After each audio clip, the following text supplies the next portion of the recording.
जी अस्सलामु अलैकुम, मैं हूं मोहम्मद वकार। और आज की इस वीडियो में हम बात करेंगे कि आपने सीबीसी की रिपोर्ट को कैसे पढ़ना है और आपने इसको किस तरह से समझना है। बिकॉज़ डॉक्टर्स तो आपको नॉर्मली बताते नहीं हैं या उस तरह से वो आपको समझाते नहीं हैं। तो बहुत सारे जो पेशेंट हैं या उनके जो अटेंडेंट हैं या उनके घर वाले परेशान होते हैं कि सीबीसी की रिपोर्ट को समझना कैसे है। आज की इस वीडियो में हम इसको समझेंगे। तो सीबीसी बेसिकली होता क्या है? सीबीसी होता है कंप्लीट ब्लड काउंट। और ये कब करवाया जाता है?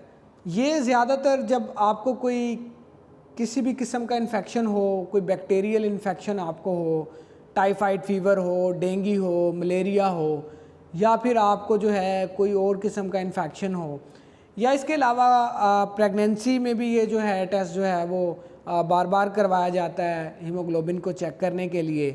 इसके अलावा और भी बहुत सारी कंडीशन ऐसी हैं जिसमें जो है डॉक्टर सीबीसी जो है वो लिख देते हैं, जिससे डॉक्टर्स को बहुत सारी बीमारियों का इलाज करने में मदद मिलती है। तो सीबीसी होता है कंप्लीट ब्लड काउंट, यानी कि आपके ब्लड के अंदर पाए जाने वाले तमाम जो पैरामीटर हैं, तमाम जो चीज़ें हैं ब्लड के अंदर, उसके बारे में कंप्लीट इन्फॉर्मेशन हमें इस टेस्ट यानी कि सीबीसी में मिलती है। तो चलें जी स्टार्ट करते हैं। सबसे पहले आप जो देखेंगे सीबीसी में वो होता है टीएलसी। अब टीएलसी क्या होता है? टोटल ल्यूकोसाइट काउंट या टोटल डब्ल्यूबीसी, यानी कि आपके जिस्म में पाए जाने वाले तमाम वाइट ब्लड सेल्स को टीएलसी कहा जाता है। अब टीएलसी यानी कि टोटल ल्यूकोसाइट कितना होना चाहिए? आपके 4000 से लेके 11000 तक आपके जिस्म के अंदर टोटल टीएलसी होना चाहिए, टोटल ल्यूकोसाइट काउंट होना चाहिए। अगर इससे ज़्यादा है, इसका मतलब ये है कि आपको सीवियर इन्फेक्शन है। जैसे कि इस पेशेंट के केस में देखें तो 13400 हैं, जो कि 11000 से ज़्यादा है। इसका मतलब इस शख्स को कोई ना कोई इन्फेक्शन ज़रूर होगा। और इसके अलावा कुछ बीमारियां ऐसी भी होती हैं जिसमें वाइट ब्लड सेल जो है वो कम हो जाते हैं। इसके अलावा ये जो न्यूट्रोफिल है, लिम्फोसाइट है, ये वाइट ब्लड सेल्स यानी कि जो सफ़ेद खुलिए हैं उनकी अक़साम है। अब न्यूट्रोफिल की बात करें तो न्यूट्रोफिल, जब भी आपको बैक्टीरियल इन्फेक्शन होगा ना तो हमेशा न्यूट्रोफिल की तादाद बढ़ जाएगी। अब आप ये देखें, ये नॉर्मली 40 से लेकर 75 तक होने चाहिए, ये 66 है। इसका मतलब ये हुआ कि ये बढ़ रहे हैं, यानी अपर लिमिट की तरफ जा रहे हैं। इसका मतलब इस शख्स को बैक्टीरियल इन्फेक्शन है। लिम्फोसाइट जो हैं वो जो हैं वो 20 से 46 हैं, मतलब वो नॉर्मल ही हैं, बल्कि नॉर्मल से भी थोड़े से कम हैं। इसका मतलब इसको वायरल इन्फेक्शन नहीं है। अगर लिम्फोसाइट हाई होता या लिम्फोसाइट की तादाद ज़्यादा होती तो इसका मतलब ये होता है इस शख्स को बैक्टीरियल इन्फेक्शन नहीं है, इसको वायरल इन्फेक्शन है। इयोसिनोफिल ये पैरासिटिक इन्फेक्शन में ज़्यादा होते हैं। मोनोसाइट भी जो है वो बैक्टीरियल इन्फेक्शन में ज़्यादा होते हैं। और यहाँ पे भी देखें इसकी वैल्यू 9 है, जो कि बढ़ी हुई है, 2 से 10 होनी चाहिए और ये अपर लिमिट में है। इसके अलावा बेजोफिल जो है वो एलर्जिक रिस्पॉन्स में होते हैं, यानी जब भी आपके जिस्म में कोई खारिश होगी, एलर्जी होगी तो बेजोफिल तादाद में बढ़ जाएंगे। फिर हमारे पास टोटल आरबीसी है, यानी कि रेड ब्लड सेल्स। अब ये इसके 4.33 मिलियन पर मिलीमीटर क्यूब है, जबकि मेल में हमारे पास 4.5 से लेके 6 मिलियन तक होने चाहिए। फीमेल में 4.5 से लेके 5 मिलियन तक होने चाहिए। इसके बाद हमारे पास जो है वो हीमोग्लोबिन, यानी कि जो है वो एचबी का लेवल है। तो हीमोग्लोबिन बेसिकली क्या है? हीमोग्लोबिन हमारे जिस्म में तमाम हिस्सों तक, तमाम सेल्स तक जो है वो क्या करती है, वो ऑक्सीजन पहुंचाती है। तो इसकी अगर हम वैल्यू देखें तो 5.3 है, जो कि मेल में 13.5 से लेकर 18.5 तक होनी चाहिए, जबकि फ़ीमेल में 11.5 से लेकर 16.5 तक होनी चाहिए और इसकी 5.3 है। इसका मतलब ये बड़ी क्रिटिकल वैल्यू है।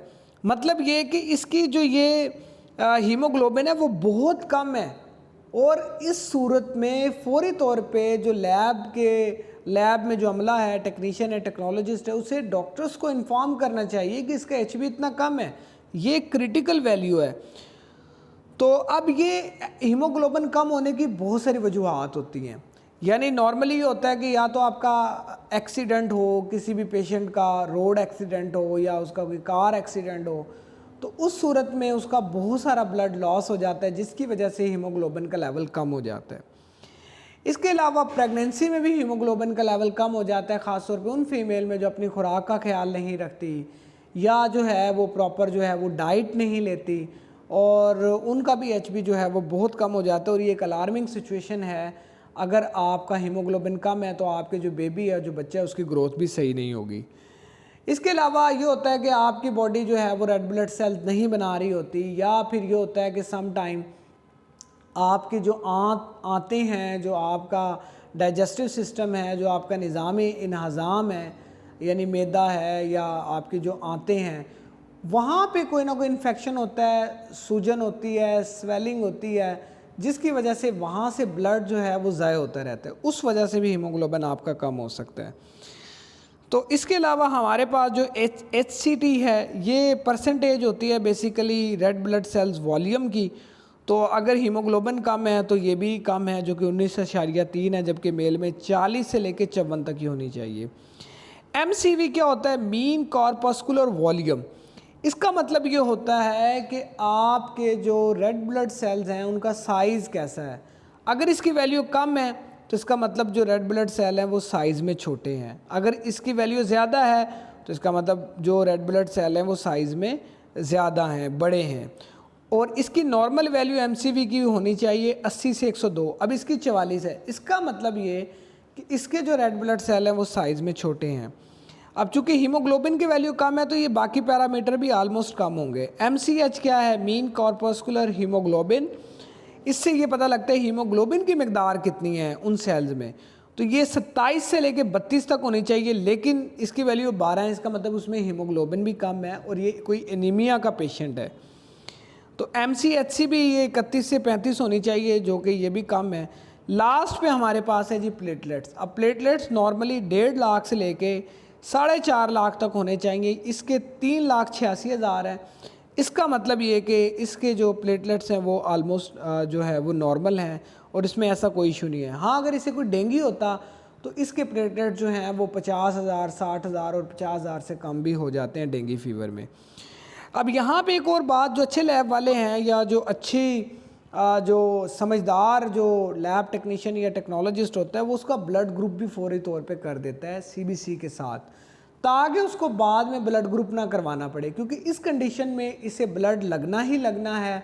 तो बजाय आप उस पेशेंट का टाइम ज़ाय करें या बजाय आप उस पेशेंट का वक्त ज़ाय करें, तो आप अगर इस तरह की कोई कंडीशन देखें, अगर कोई टेक्नोलॉजिस्ट या टेक्नीशियन ये वीडियो देख रहा है, तो उसे फौरी तौर पे उसका ब्लड ग्रुप भी कर देना चाहिए, ताकि उसे उसके ब्लड ग्रुप का भी पता हो और वो फौरी तौर पे जो है वो ब्लड का अरेंज कर सकें।